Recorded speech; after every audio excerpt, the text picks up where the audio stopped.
खातिर भगवान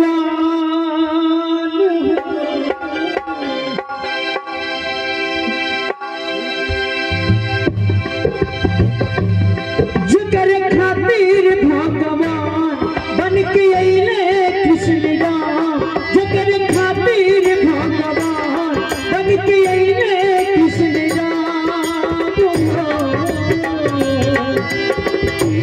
कि जकर दूधवा से बढ़ के मिठाई नहीं थे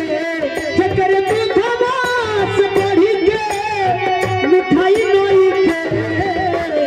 बात हुआ भागा जकर नहीं नहीं थे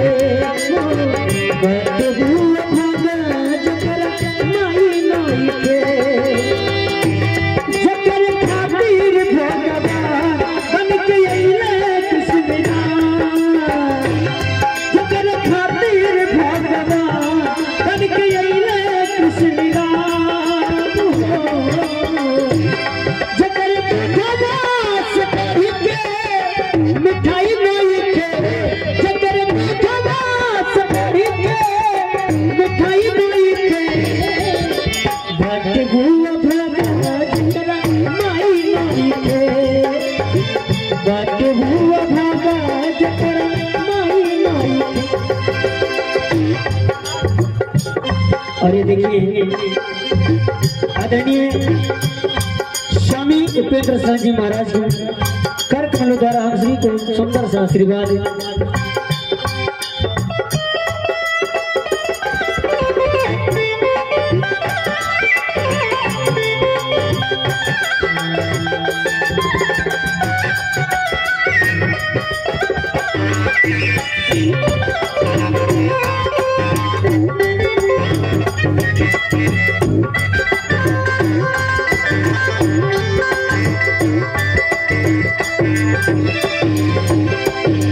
और देखिए आलू भी जब लड़का छोट के लड़का जब माई से जिद करे कि खाना ना खाई तो माई वो लड़का के खियावा पदी तरह से काटा करे भाव कैसे दूध